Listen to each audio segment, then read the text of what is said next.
and we'll go in order as it was written. If you have a question, and you have new information, I'm willing to hear it, but if we don't need to hear the same thing over and over again. So if someone has something new, be more than glad to hear it. Try to limit it to 2 minutes if you can. And majority, we'll start with taking questions from the board. Obviously the applicant first. The board will ask questions. People at the meeting. And There are a lot of people at this meeting. thanks.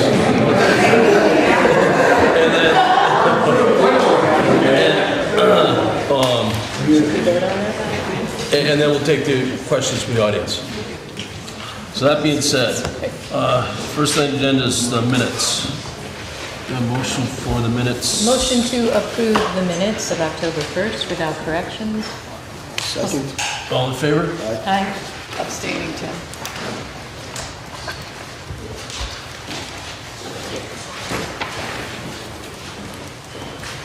Switching the agenda. Yeah, I'd like to switch the agenda up just a little bit.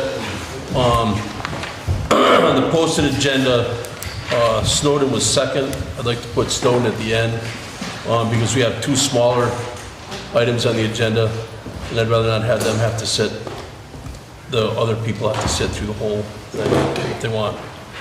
So that being said, first on the agenda is reopening of a hearing from July 16th meeting, Emily Shore, 4776 Main Street. Applicants requesting to amend the findings of fact and conclusions of law issued for a 26-seat restaurant with takeout option.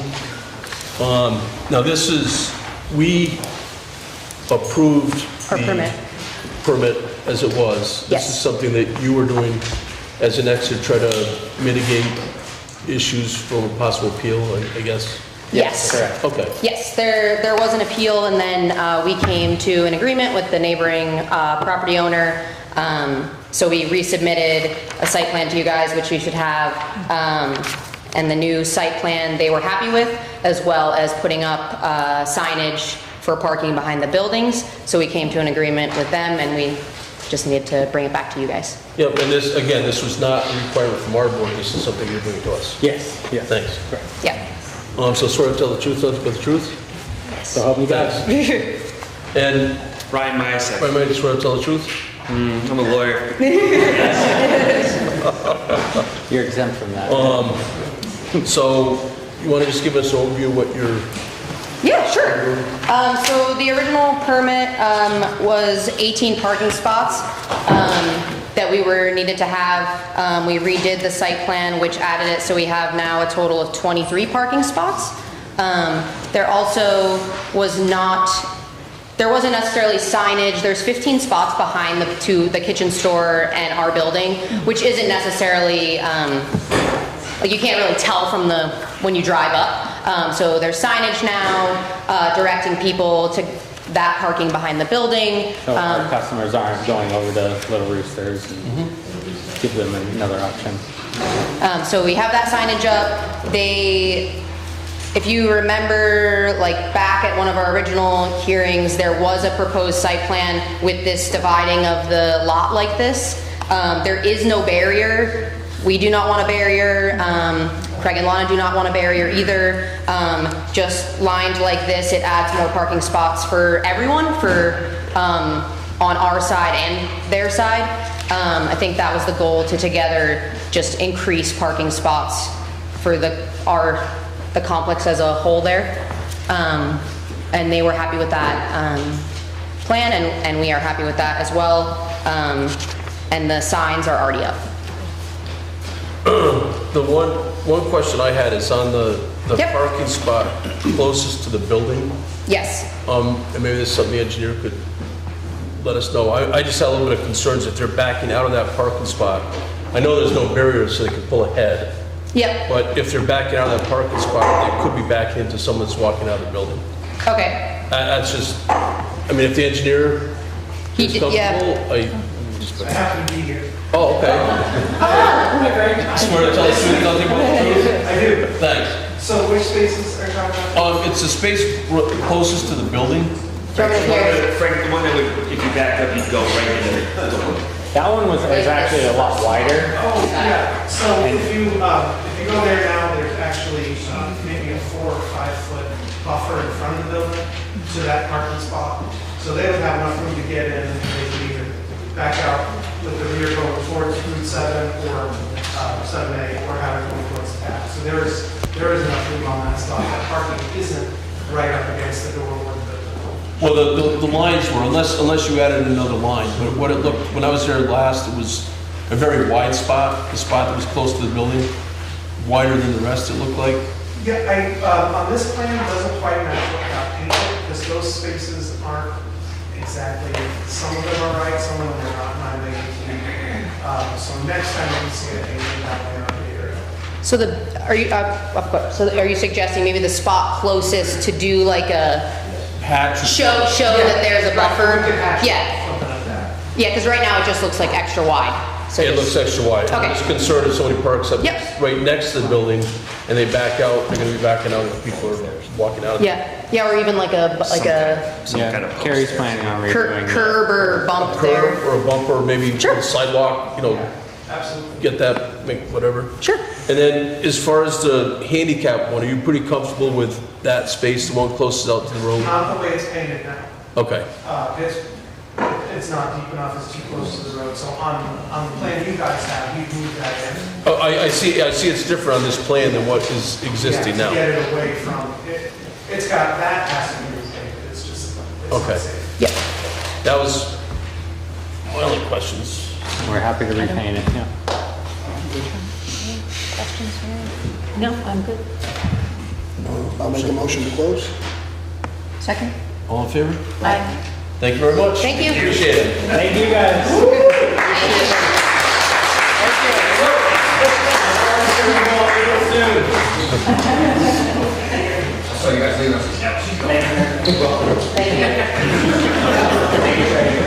Next up, Sam's Wood Fired Pizza, 4572 Main Street. Applicants requesting expand existing restaurant to a currently vacant storage area and additional seating to have a total of 62 seats.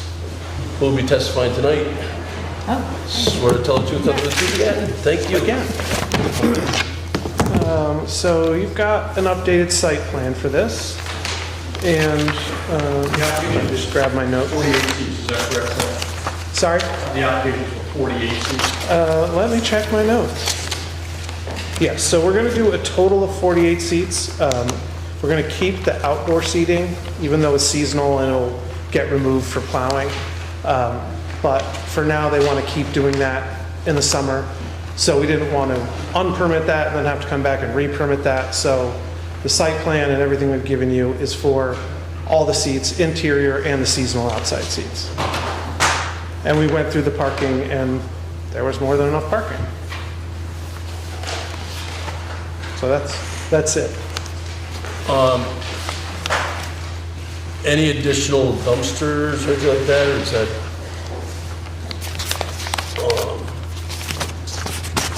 I know in his original permit for the pizza place, there was a dumpster location and they had tried to put up a fence for it and it fell down. They put another one up. It's done, it's all finished. Yeah. Everything's in. I was just there the other day, it was a modification to the roadway, so the access is now workable for Dale. The dumpster folks couldn't get. I think it was a problem before they didn't have adequate space to back into the fence. So that's been just as of yesterday. Oh, perfect. Jim Dale texted me last night at 8:30, it was done. So I looked at it this morning. Any other questions? No other questions? I'll make a motion to close. I'll second. All in favor? Aye. Aye. Thank you. Thank you very much.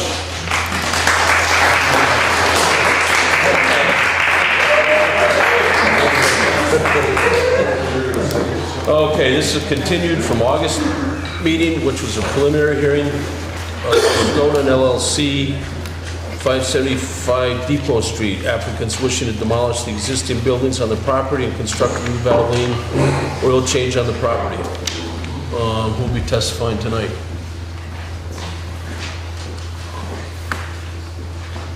Good evening.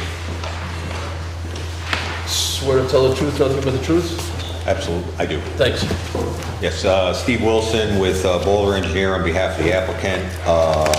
Since we last saw you in our meeting in August, we have looked at some of the comments the board gave and have provided an updated submission, which includes a preliminary photo simulation, which is actually up on the screen, some colored 2D building elevations, a paint sample for the building siding, and also a set of site development drawings that includes a demo plan, site plan, utility grading and drainage plan, sediment erosion control plan, along with construction notes and specifications for the project. If you want to go through, get to the site plan, I'll start there with just to kind of talk high level on, there you go, we got the rendered version there, yeah. So, mind if I go over to the screen? It might be easier to read up. Not a problem. Yeah. Can the mic still pick them up there? Yeah, it should be able to. So I think the big first thing to point out here is the increase in green space. The whole property is about 31,000 square feet, and currently there's about 1,800 square feet of green space on the property. With the change to the site, will be up to about 50% green space. About 15,000 square feet of the site would now be green, so that obviously creates a substantial reduction in the amount of stormwater runoff from the property that currently exists. And how we have, with two-way driveway off of Depot, a one-way exit off of Depot as you exit the building, and then we have, based on previous discussions with the board, we have restricted, which is currently an uncontrolled access onto Highland Avenue. We have shrunk that down to a 16-foot wide driveway, and it's one-way in. Another key comment with the board was the intersection here with Highland Avenue. We have substantially softened that radius here. As you can see here, would be the new curb line, and it currently comes out to here, so you can see that really softens that radius in that intersection. So how the site works is, as previously discussed, just to refresh your memory, cars stacked behind the building, customers stay in the car, they do not get out. Service is done, they're directed to pull into the building. Service is done, and they exit and never leave the building. There's a handful of parking spaces on the left here, really for employees. And then we have a dumpster corral all the way situated in the back of the property. As mentioned, we're a substantial reduction in stormwater runoff from the property, but we still have things to treat. So we have a small kind of area here to catch stormwater, and another one here as well. And then we have a series of underground catch basins to direct stormwater. And right now it's just free-flowing stormwater running off the property and into the street. So we're definitely improving that situation. Lighting consists of, we're going to have a period light along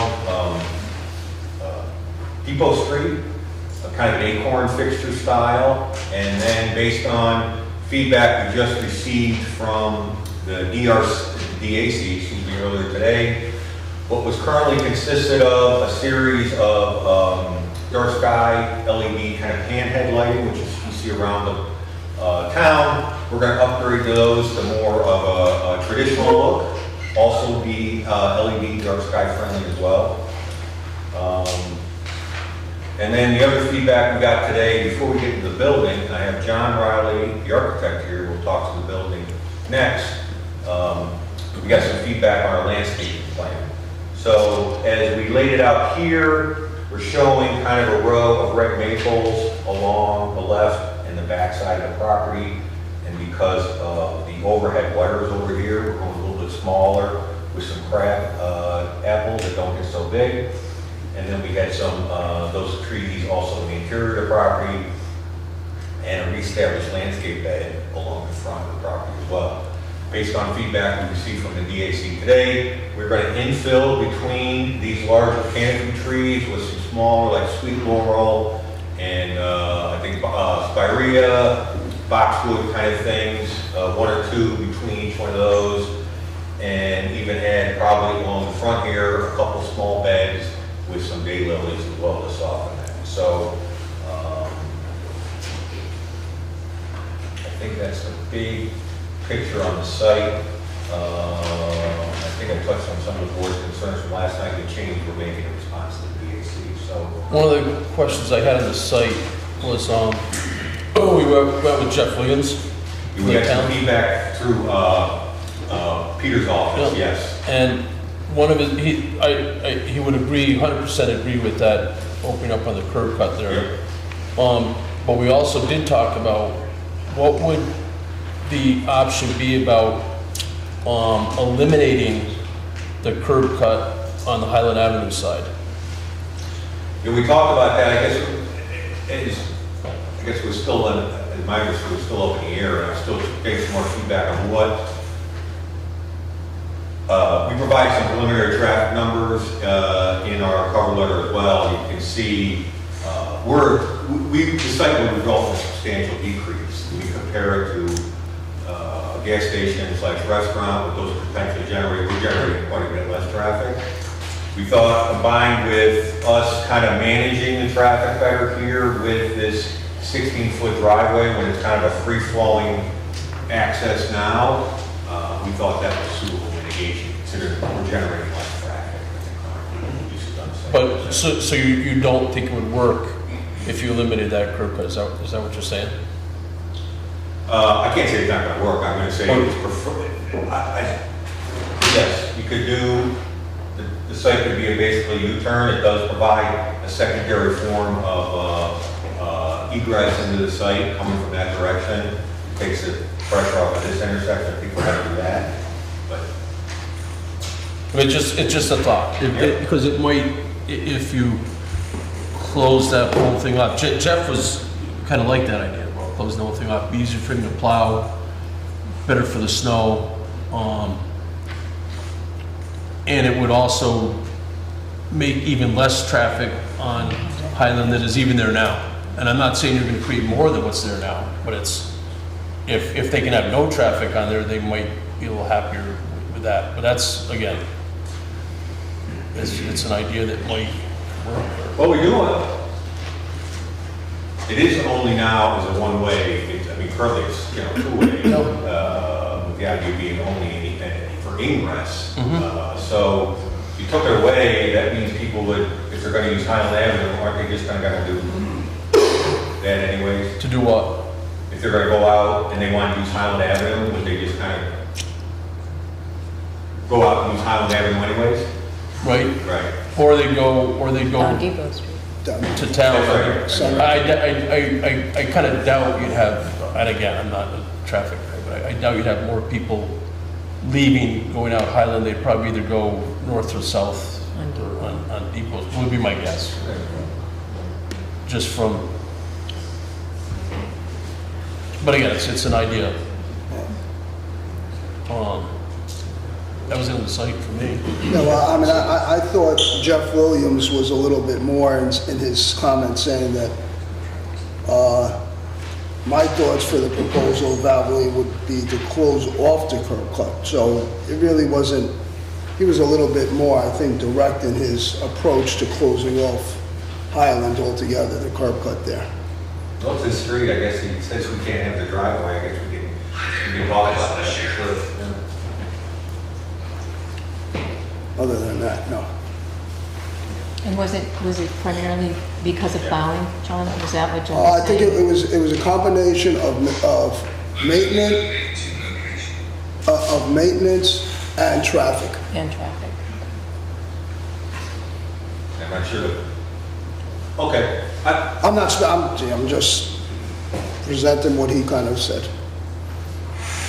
I don't think it's going to be a problem if we close that driveway. We can still make the site work. Yeah. Any other questions on the site? Any other Mary? questions? Mary? I know. Okay. Okay, next. John? Got John Riley here, he's the architect for the project. And obviously the building is a big point of discussion. You want to switch to what do you want, from the elevation to the photo center? The elevation. Yeah. You guys know what you're doing? John, just swear to tell the truth, nothing but the truth. Sorry, is that- Swear to tell the truth, nothing but the Yeah. truth. My Thanks. name is John Riley, I'm an architect in Buckland, Riley, in Albany. I've done several balconies for the, yeah, I was at the first meeting. But I did receive the feedback from Steve, took good notes, and I understand there's a few things which you would like to see addressed, which we have, and there's several other things I'd like to add that were addressed earlier today at the DAC meeting. But I do also think they're good ideas that we'd like to incorporate. But basically, we've designed a building that's about 2,200 square feet. In comparison, that's about half the size of what's on that corner now. The corner now is about 4,000 square feet. This is a one-story building, though an element here which is a story and a half. 22 feet of the E and about another 8 feet to the E itself. It's designed kind of, well, it's not a vision, but if we were to say what would have been here 150 years ago, I think for a service type of building, carriage house, something along that nature, blacksmith, I think you would have seen something like this, okay, in many respects. Yes, these probably would have been traditional barn doors, which I understand there was some objection to. But overall, the window placement, proportion of 1 to 2.5 would have been correct. The 6-on-12 roof pitch would have been similar to many of the pitches you see around town. Clapboard siding, stone bids, which were incorporated not just as a front facade, but on all elevations. It's a barn ready. We're not dedicated, we're not going to fall on a sword for that, but we thought it'd be appropriate for this type of building in this area. So that's something we could discuss. At the last meeting, someone suggested that, geez, what's the chance that we could bring this a little bit more into what's next door in terms of a slate roof? A slate roof per se, in terms of taking that roof and putting it over, we discussed this a little bit, is probably not a practical approach to it, okay? I think that many, if not most of the slate would be lost in just the actual act of doing it. And we're not sure what kind of structure is underneath it, whether it would be the safest thing to do. However, they do make a simulated slate now, and I'm sure you've probably seen it. They're expensive, okay? Discussed with the owner, he said, fine, let's do it. So that, I think, would also help cushion, or bring it, I shouldn't say cushion, meld it more into some of the buildings around here, and again, how you would expect to see it in terms of some historic elements.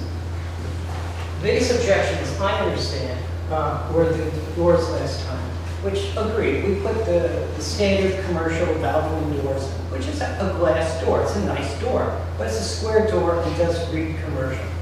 So we're asking, is there anything you can do to soften that? And so what we propose to do is arch the doors themselves with a heavy line in the middle, mowing down the middle, which gives a more appearance of a barn door, but it also softens it as well. A third recommendation came out of the DIC is there's something we could do with a canopy over these doors themselves. Actually, I think it's a pretty good idea. But I'd like to come back with this proposal, a canopy that comes over, but brings in this arch in here to something along that line, which I think then gives a rhythm to it, which would help the building a little bit better. We thought it was a good idea. I'd like to do that. One of the other recommendations that came out of the meeting, as I understand last time, was they wanted the rear of the building to reflect the front of the building, which it does. When the last elevation that was presented had a large balcony symbol there. It was pointed out to me that I wasn't exactly meeting your signage requirements, which is true, okay?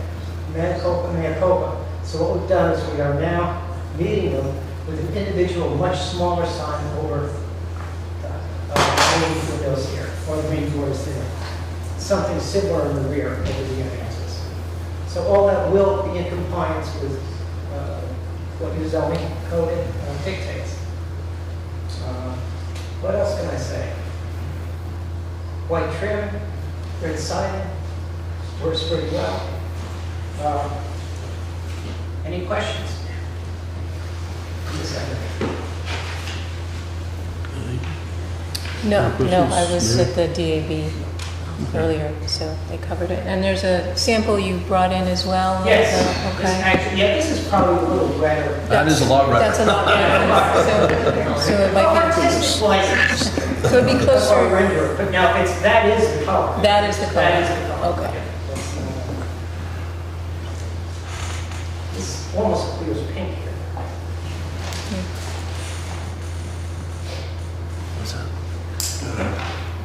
Oh, There's no other questions? Questions from the board? any other questions, board? Any other questions? Louder? Yeah. Okay. Any other questions from the board? Thank you. Okay. Next. What, anything else? I'm good unless you have questions. Looking at it. The site plan, the trees, shrubs? So I think at the design meeting, we discussed, as Steve indicated, some additions to the sign, which they're gonna come back with their new landscape design along with the lighting, landscaping, and the integrated slate-like shingles, which much appreciated. And the canopy. The canopy as well. Yeah, we'll integrate some of the lighting that's going to be proposed for the parking lot as well. Right. Just your traditional lighting you see around here, to the lighting that's on the building as well, kind of blended together. And there In was, terms of the site, I think Okay. Steve really was best. there was a question at the earlier meeting as well that there will be no interior lights in any of the bays at night, correct? correct. That was, That's correct. And what's your projected amount of people per day about, I think, would you say 45, 50? Is that, You're in the range of the busiest day would be like 40. Generally, like, sometimes at lunchtime is like, is gonna be the busiest time, maybe you get 8.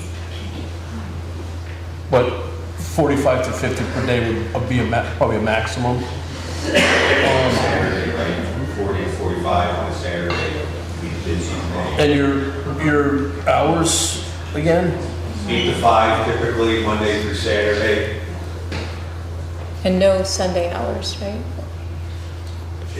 I guess we don't want it pigeonholed, I mean, I guess it'd be potential for a 12 to 5, I guess potentially on a Sunday, but Okay. it's not typical. On the site, are there ever any vehicles left there overnight? Do you have tow trucks that are parked in there or No, it's junk not- we don't do vehicles? services. Yeah, we don't do any of that kind of service. The only parking there is really enough for employees, and it's probably planes. So basically, overnight, the parking lot will be empty? Unless somebody's using it, you know. for Unless, whatever reason. right, unless someone else is doing it, but as Parking far goes as, downtown or something, I guess, yeah. as far as your business is concerned, Right. there won't be any junk cars left out there, No. unregistered cars? We don't do repairs, just service. Yep, And I guess the understanding that we got at the last meeting is that the site itself will be remediated to your satisfaction and obviously the state's when you take it over. Yes, there's some reports of underground tanks are on the site, absolutely. The Veteran's not gonna take it until the Right. site's fully remediated, absolutely. and as far as exterior storage, the only thing you're gonna have exterior would be your dumpster. You don't have sheds or store your own oil outside, or it's all within the building? Okay, It's enclosed. Yeah. you know. okay. Yeah, the storage of used oil is in the basement of the building, and then probably monthly, it's pumped out. Recycling facilities. Any other questions from the board? Do we have the list of, where's the list, Peter, from question people lists?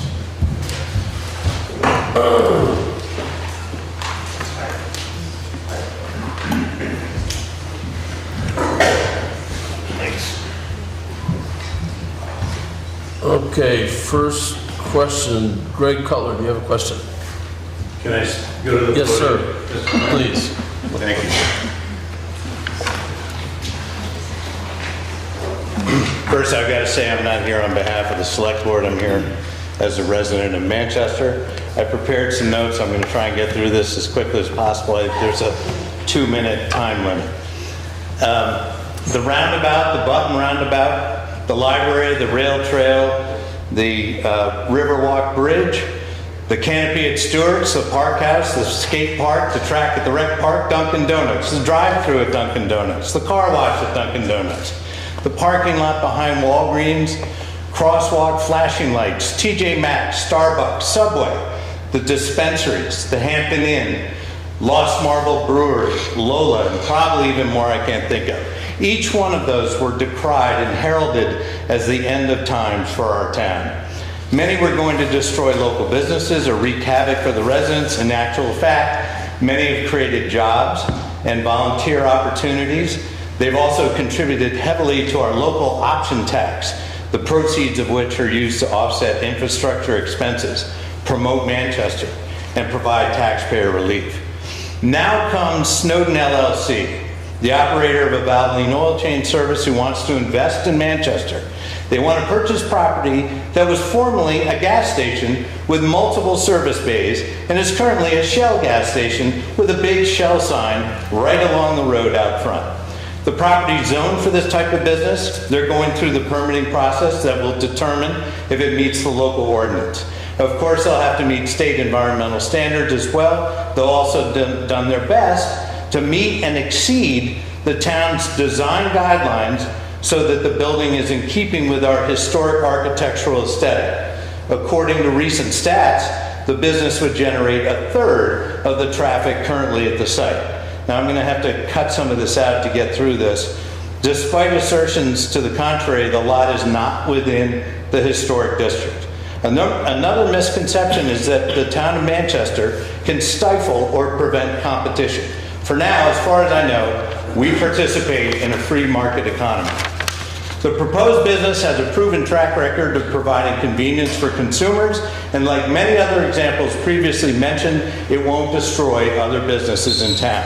Some of those competitors, maybe not all, may be relieved and can focus on other areas of their operations.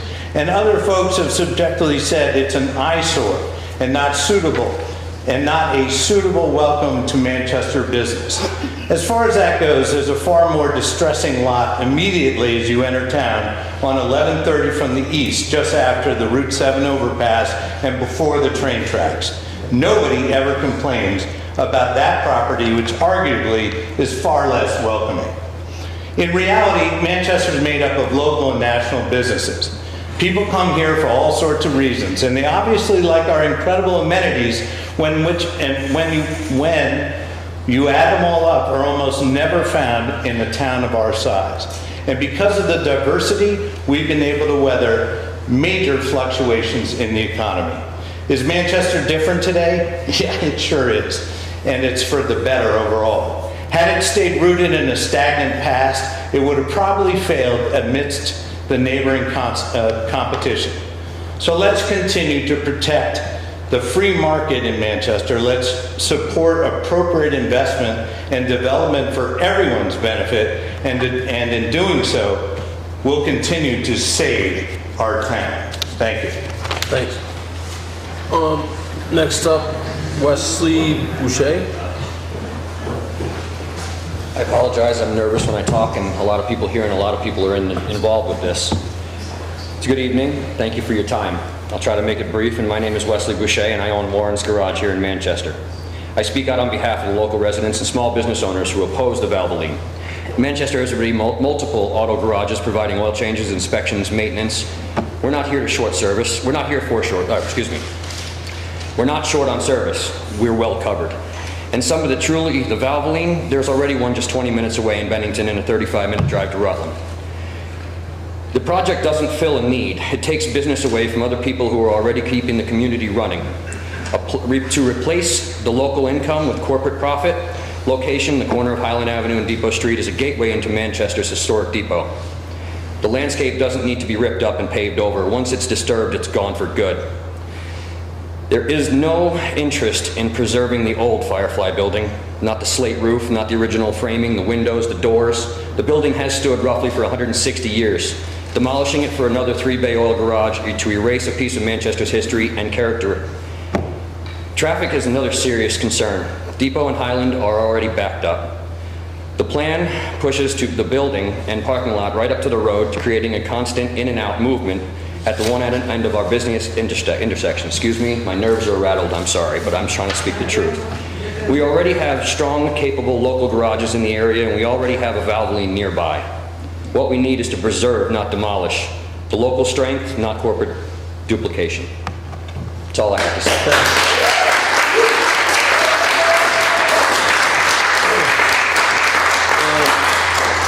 Next up, Terry Lindsay. Thank you, sir. Well, mine isn't all written and proofed, so I'm sorry, it'll probably be kind of convoluted, but I'm tilting at Windmills, right next door to the business that's proposed, and I also care about the area, because it's a historic district, and I realize the building that they want to demolish isn't part of the historic district. But if you look at any of the old photographs of the building, you see that it was the first building there with all fields around. My building was in a pasture, and it's just a very iconic spot. And I can see that building being used for something that might bring people to the town for useful activities, for instance, a indoor climbing gym, all kinds of things. And I asked somebody about the capability of keeping the building even though it's old. He said in England, if it casts a shadow, it's worthy of keeping. So it still casts a shadow. It would be really delightful to have something useful for the town. And also Valvoline, if you look at their credit rating, it isn't as great as it's proposed to be. And the doors to getting into the facility are huge. They're very high and they're ugly. And it just doesn't look like something that's fitting in Manchester. So Thank you. Andrew Weil, sorry. I'd like to start, I've got no problem with Valvoline, I use them in Rutland, but I think that the nature of the historic district, whether this building is deemed historic or not, the town gave a lot of pushback on very innocuous things like open signs and open flags, and now this big oil change Jiffy Lube is coming into town, and I don't think it's a necessary spot for that, whatever, and I'm all for free business and whatnot, but it's historic, and the first thing that you'd see when you come into town doesn't need to be a big oil change thing. That area has been a bar for years. It's been a meeting place. It's, it's a nice spot on the side of town. And as someone that lives in the neighborhood, it's been nice since that auto garage has been closed. I have no problem with it not being a garage. I think that it's fine to have a Jiffy Lube Valvoline in town, but I think it could be on the 7A corridor and where there's a ton of auto garages already. We don't need this being the first thing that comes into town, in the neighborhood. And, I've got no problem with Valvoline. I just don't want Valvoline in my backyard. And that's all I have to say.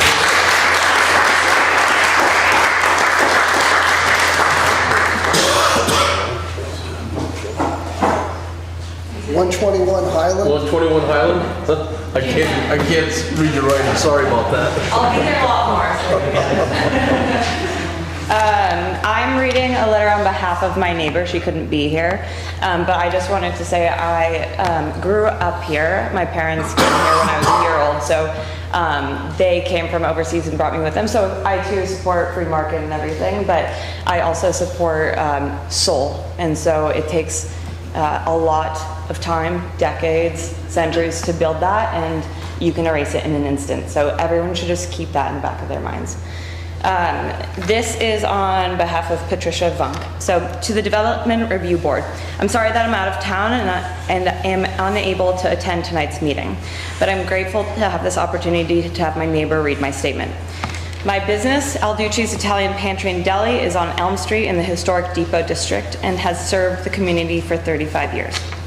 I am proud that Al Ducci's is part of a historic neighborhood that adds to the experience people have when they come to live, work, and shop in Manchester. Building a Valvoline service center in our historic district would be a dramatic step away from the very thing that has made our area successful. As you may know, over the past few weeks, district business owners have invited customers to sign a paper petition opposing the Valvoline proposal. So far, we've gathered over more than 400 signatures. My own conversations at the Al Ducci counter have revealed that and reinforced 2 key points. First, opposition to the proposal is unanimous and extends well beyond the district. Residents from across Manchester are against it. Second, people want a true gateway to Manchester, one that reflects its historic character and preserves the area's appeal for future generations. I ask that the review board reject the proposal so that an alternative may be found. Sincerely, Patricia Vaughn. Thank you.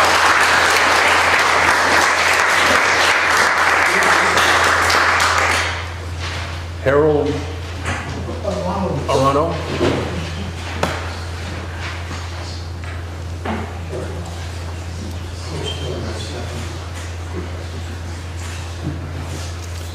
I'm here to address some of the ramifications of Mr. Greenberg's plan on the residents of Manchester. Renting space to Valvoline would put out of business small business owners who've been part of the fabric of Manchester's service industry for many years. There is no way that the small business owners are going to be able to compete with Valvoline on the basis of advertising because Valvoline is a corporate entity. The small business garages work on a small margin and they cannot compete. They don't have the financial resources that Valvoline has. The community members have also addressed some of the ramifications of bottlenecks, so I'm not going to address them. Manchester Select Board has worked very hard for many years to improve Manchester's image as a historical town, especially with respect to the exterior paint and signage codes. Mr. Greenberg, on the other hand, wants to transform our town overnight from a tourist town to an oil change town. You can schedule an appointment for oil changes with the small business owners. Same way you can, some people want instant gratification by coming into Valvoline, but they're going to sit also a couple of minutes. Valvoline isn't there to open them up, to greet them with open arms and take care of them right away. Now, for those business owners who support the Valvoline application, I'd like them to come up here, stand before the board, and tell us what their business is, because they want to screw the small business owners. And maybe we'll start to reconsider our support of their businesses if they don't want to support the local Manchester businesses. In summation, I'd just like to say that Mr. Greenberg's nefarious plan is simply designed to screw the residents of Manchester and profit on our backs. That's all I have to say. Thank you.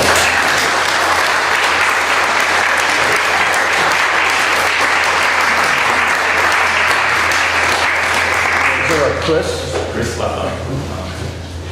That's a tough act to follow. I'd like to start with a quote from the Manchester Land Use and Development Ordinance from the town of Manchester that uses the word character. The town of Manchester seeks to maintain and enhance those aspects of the built environment that contribute to our unique character and historic heritage of this community. The character that we have in the Depot District is why we have a Depot Street burger rather than a Five Guys burger. It's why we have a Pets Etc. rather than a Petco, and why we have about a dozen or so service stations that can more than adequately handle what Valvoline is proposing. A franchise, a national franchise with thousands of outlets is not unique, and we feel that the architectural flourishes tipping the hat to what truly is a historic building does not represent the character of Manchester at all. What I found over the many weeks that we've been talking is that the Depot District is showing its character by standing up and opposing a national chain. And at the same time, it's showing its willingness to find a solution and to work with the seller and stakeholders in the area to find a solution that is more aligned with the land ordinance and the town plan. Thank you very much. Thanks.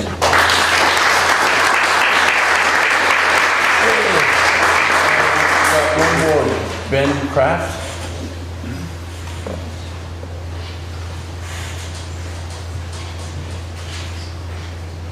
Thanks, everybody.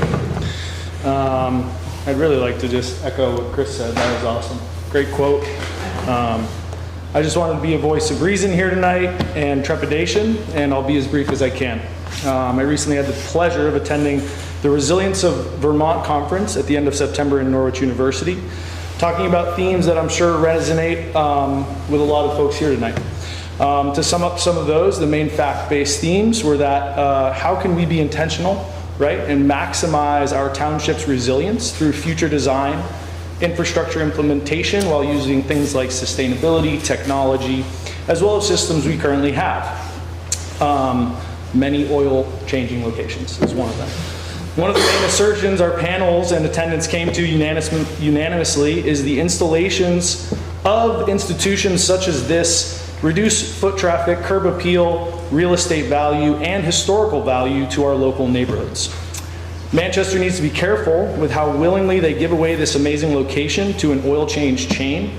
There is no resilience, sustainability, or innovation with an installation like this. There are Valvoline locations in Rutland and Bennington, as my cohorts have mentioned, and whenever I drive by them, I see empty stalls and little activity.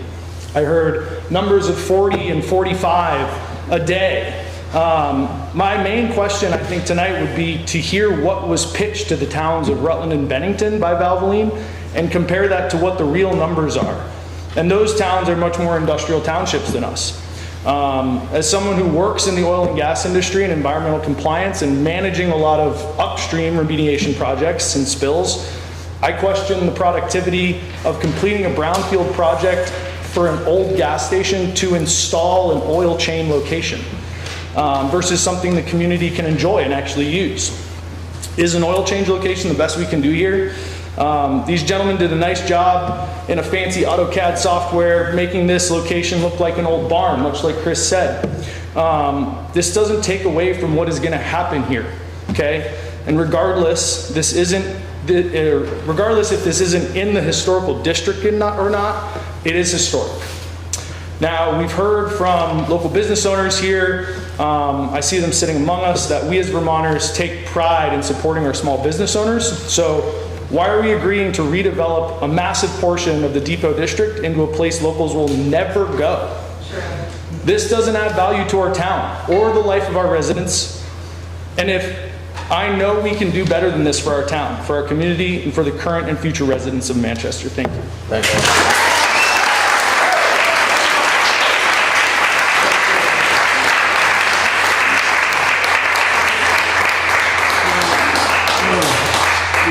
Obviously, the people on Zoom couldn't sign in.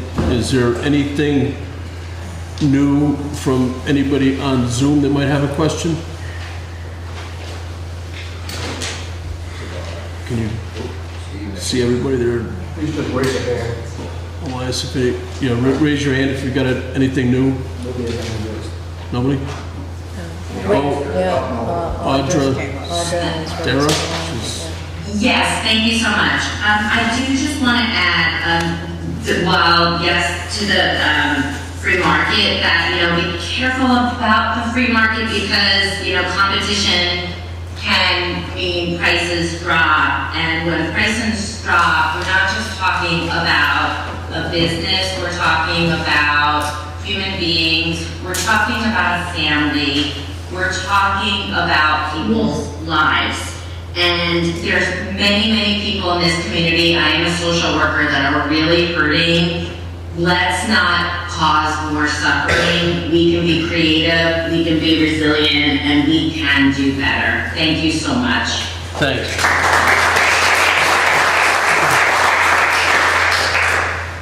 I guess that being said, just throw it. I signed the wrong sheet. Oh, okay. Your name, sir? Ed Morrow, yep. Did you have something new? New? I think so. Okay. I'm Ed Morrow. I came here nearly 50 years ago with my wife. We opened a bookstore on Main Street and then moved into an empty inn, the Colburn Inn. And we realized pretty quickly that we didn't really own it. We were caretakers and we had to take care of it. It was a key part of the town, and we did our best to do that and improve it. I was on the planning board and chair of it for a number of years. We have this is one of the best run towns I've ever been in. I'm really impressed with it, with the way it runs, with the volunteers we have doing this kind of work. Reading what this board is able to consider, I'm not sure that many of the comments that were made tonight are things that they can validly consider for objecting or approving the project. However, this all comes in a context. The design review board has its zoning ordinance that it has to enforce. Those are the guidelines. But that comes from a context of numerous meetings that have been held over the decades by people by the townspeople in great number who have expressed their feelings about what they want the town to look like and how it should be. These are codified in the town plan. It's pretty clear. Because of that, I suspect the architect has paid attention to that and done a fairly competent job in trying to create a building that has the Vermont aesthetic and the kinds of things that our town plan and design guidelines say is what we want here. Now, I really was surprised to hear that the building on the corner, the Firefly, was coming down.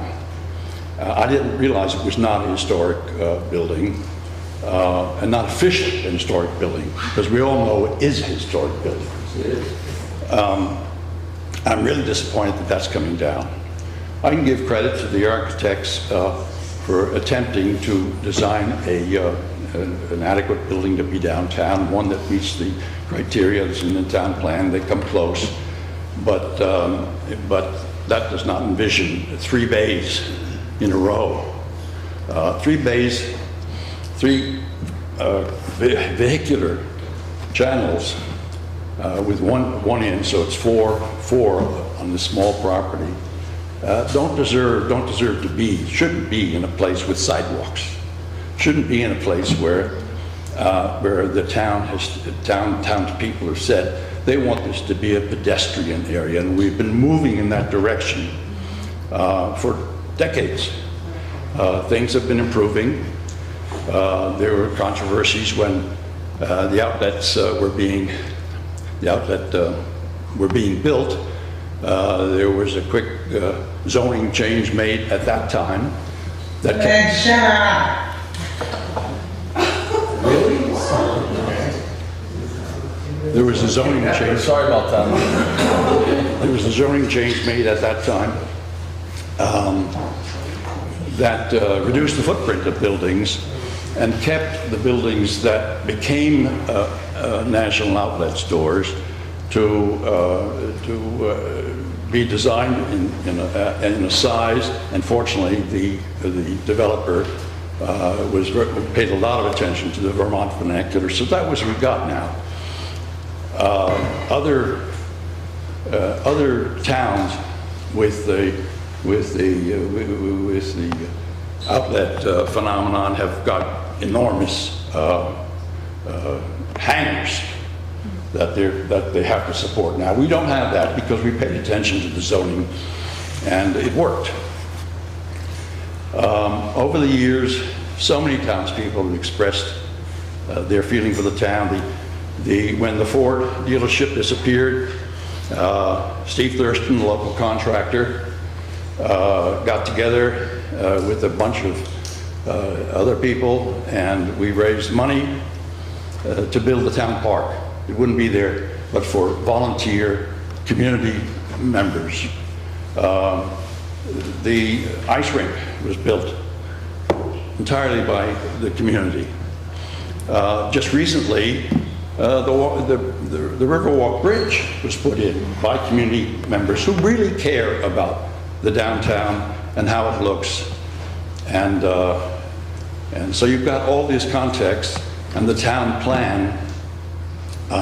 So the main objections that I think you consider, there are probably some more than I haven't been able to identify, but the taking down of that historic building in that area that's been there for so long is desecration.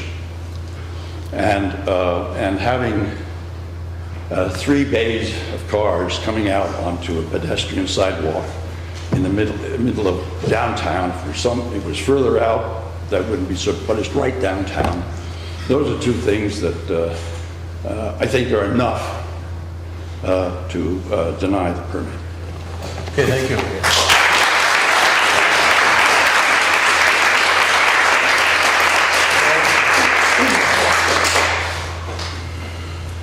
Bill Drudzik. I generally agree with all the comments that were said before, and I want to emphasize that the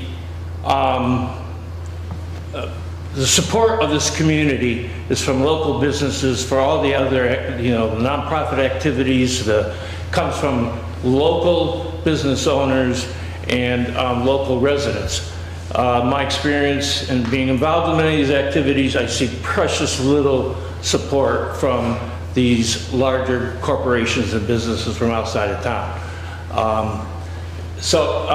But one thing I wanted to go, and I want to go over to the site plan, is I think this 3-bay exit out of here, right directly onto Depot Street, was, and this close to Highland Avenue, is an accident waiting to happen.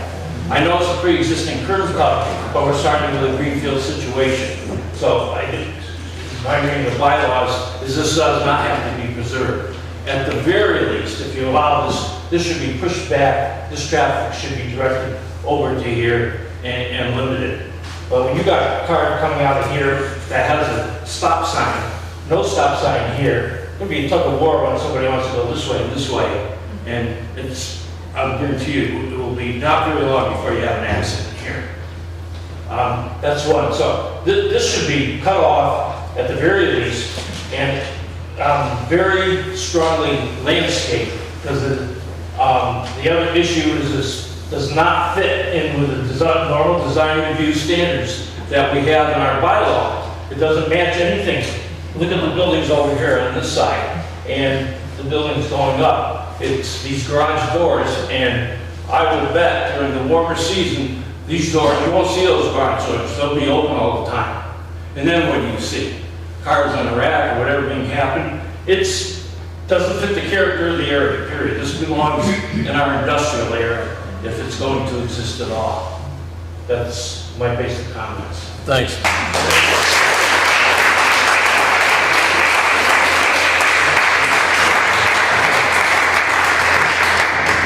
What's your name? Frayana. What? Frayana. Frayana? Sorry, I didn't know about that. It's my first meeting. Hi, everybody. I am from here. I grew up here. I went to BBA. 06, I graduated, and then spent about 20 years out. After I left Vermont, I went to New York and then San Francisco, and just moved back here last year. Very deliberately moved back to a town that, because Vermont, after seeing the world, is really the last holdout. And it is no place like home, and Vermont is the only home. It's really, I'll be brief, but I think that in a time of division, social media, isolation. Losing Fireflies is a serious example of what that costs our community. It was a meeting place for local community members that if that goes away, it will never come back. And that's historically what it has always been there. One other point I want to make, I work as an ICU nurse in the local community. I've been a nurse for 12 years, working in critical care in brain injury units. And specifically, I do not work in pediatric ICU because in nursing school in the Bronx, I saw a tragic, fatal accident where somebody going 30 miles an hour, a teacher, actually, unfortunately, one of the pediatric patients, with every single bone in her body was broken, and her sister had died. And this was their own teacher that hit them going 30 miles an hour. And I'm sorry to bring that up, but I think it's very important to talk about public safety. This is not a fast road, either of them, but it's 25 miles an hour on Depot Street, and Highland Avenue also very slow. But if we talk about adding 40 to 50 new cars there within an 8-hour period, I would please like to see the report that says that it's going to be less traffic, because I appreciate that you guys have done some stats, but I cannot trust corporate America to tell me that it's going to be safe. We've seen Aaron Brockovich. So I just really want to understand how, and thank you, Mr. Drunzik, for making the point that I think no matter where you put that exit, if it's anywhere near the intersection, it is extremely dangerous. If you close Highland Avenue, more people will be directed out through that intersection. It will also be very competitive there, where it already is a high traffic, high risk area. The curb cut, does that help us? Will it make it easier for people to exit out of that road where already there is plenty of people coming in? The natural bottleneck might be in our favor right now because it does not bring more speed to that intersection. So I just really look forward to seeing the traffic and safety report beyond underneath this, and seeing, based on the traffic we have right now and the projections of what will come out of Valvoline, what we can expect to see as far as the impact there for potential for accidents, as well as just pedestrian walkability and safety. And we do have a really great opportunity here, I think, for something like e-bikes or this movement towards EV. If we want the tourists to come here, why are we going for big oil right now? That garage is empty, and it could be an amazing community space for moving the farmers market inside, or a community holiday bazaar for more local businesses to come out and have booths and things like that. I just really appreciate the opportunity to talk about this with our community, because I also started the petition online, and that is on the work of everyone who has already done the petition in person, and we've already hit 136 people in 24 hours, and they're all local.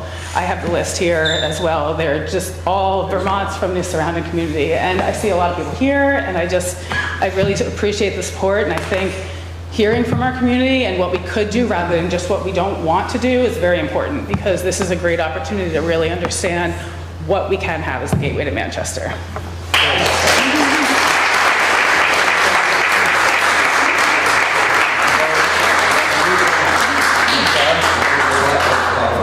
Because I asked something at the development meeting, and I didn't know if it was actually something I should have been able to say, but I do want to comment on what she just did. Okay, if it's something new. It is quick. It's one extra sentence, because I did state out when we had the architectural meeting a little while ago, what is the traffic study down there? RK Miles reversed their inflow and outflow because of that reason, exactly what she just said. That was years ago, and that was a discussion that happened on the select board. I can't tell you when I was young, but it's not the point. The point I'm trying to say is the traffic study is what I did ask for, and if it wasn't provided, this shouldn't be. Okay, thanks. So if you've got something new, ma'am? Kim Johnson, Samson Fire Pizza. It's kind of piggybacking off of what Bill said, but I think maybe it'll give somebody a better idea. That exit area reminds me of what's going on with Maple Fields and the school area. Okay. And I don't know how many times I've almost gotten clipped, because you're going to come right out there and you're going to go straight like you're going to get back on the highway, and somebody's coming in, somebody's coming out. If you're coming out of Highland, I mean, it is an accident waiting to happen. Okay. reminds me of that one area right there where the curb cut is there, but people are just going in both directions. Okay, thanks.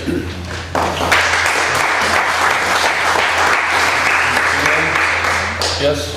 I'll be very quick. Mark Greenberg's contribution to the well-being of Manchester's community this year has been to increase the parking fee in the Green Mountain shops from $0 to $3 an hour. Mark Greenberg's contribution to Manchester's community this year has been to introduce a ridiculous proposal that would screw the residents of Manchester. I think it's about time that Mark Greenberg presents something positive for this community. Okay, thanks.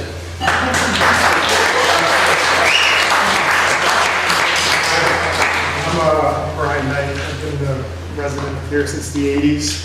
My parents moved here in the 80s. I'm also a historic preservation consultant. So I'm going to go over here, so if that's okay. So I'm a historic preservation consultant, so I do this for a living. And yes, it is not in the state register district. There was an effort in the 80s to put it on the National Register. There wasn't enough information, and it's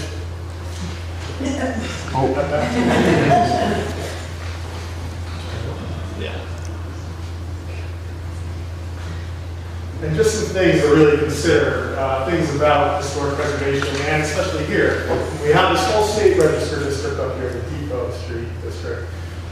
RK Miles is on the state register, and then 3 out of 5 of these houses are also on the state register. So it might not be on the state register, but you are in the middle of a very significant area, and an area that we're losing.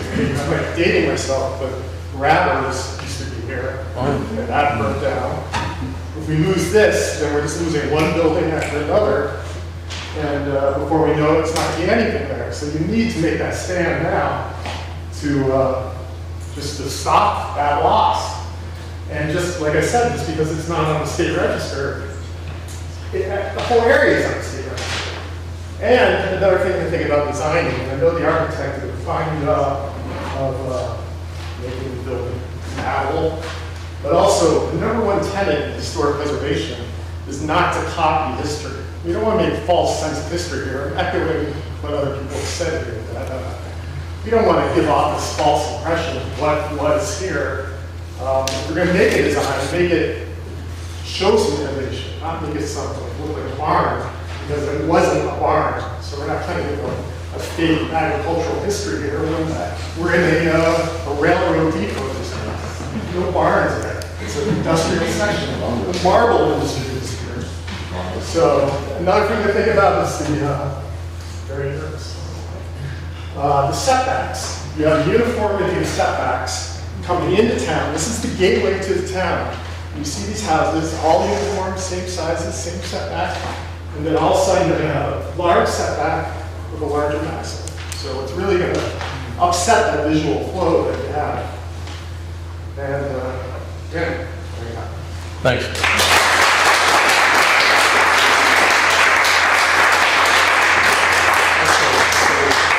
Just one more question there. Yeah, just one more. Melissa Bell from Manchester.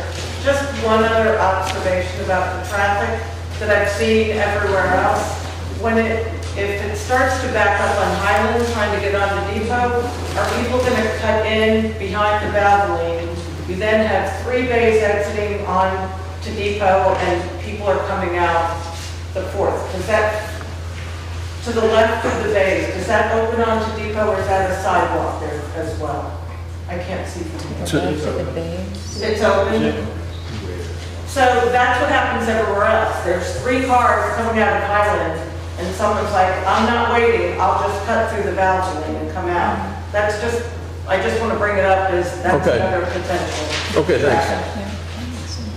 I just want to add on, I was speaking for Patty, but I want to add on to the traffic also going up north. So I grew up on Barneville, just bought my first house on the island. The amount of times, and I just moved back for this house, the amount of times I've almost gotten hit by a car in my own front yard is crazy, like just on the edge of it. There's no sidewalks, very dangerous. So people are already using that as a cut through, and so your problems are going to extend to Barneville as well. So that whole residential Upper Highland Barneyville, that's just going to become chaotic if people are trying to cut out of there. They don't want to, get back onto Depot because of the aforementioned, traffic. Cutting up through Barneyville and Upper Highland is also going to be a potential big problem. Thanks. Okay, so,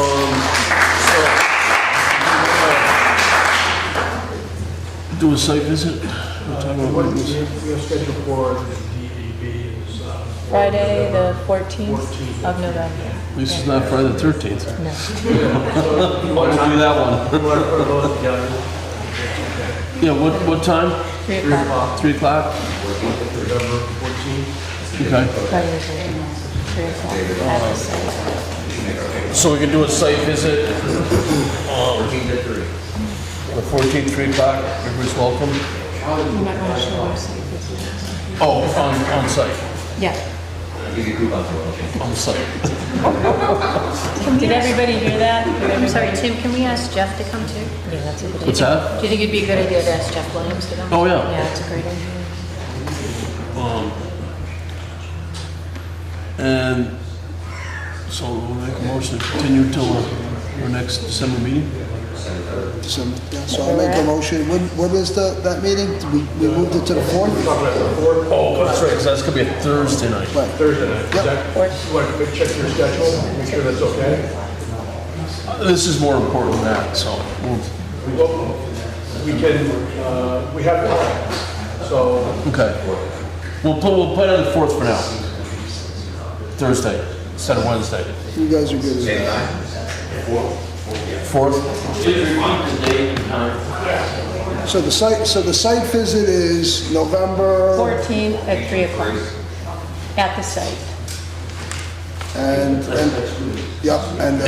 the board meeting, the next board meeting is December 4th At 7. at 7:30. 7:30. Okay, thank you all very much. Thank you. Okay. Go for it, Nancy. This is kind of off topic, but since everybody's here and there's a whole bunch of people listening, let's pay attention to the development that is gonna go onto the floodplain on Richville Road. We're not talking about that tonight. I know, Right. but I'm addressing it. Understand.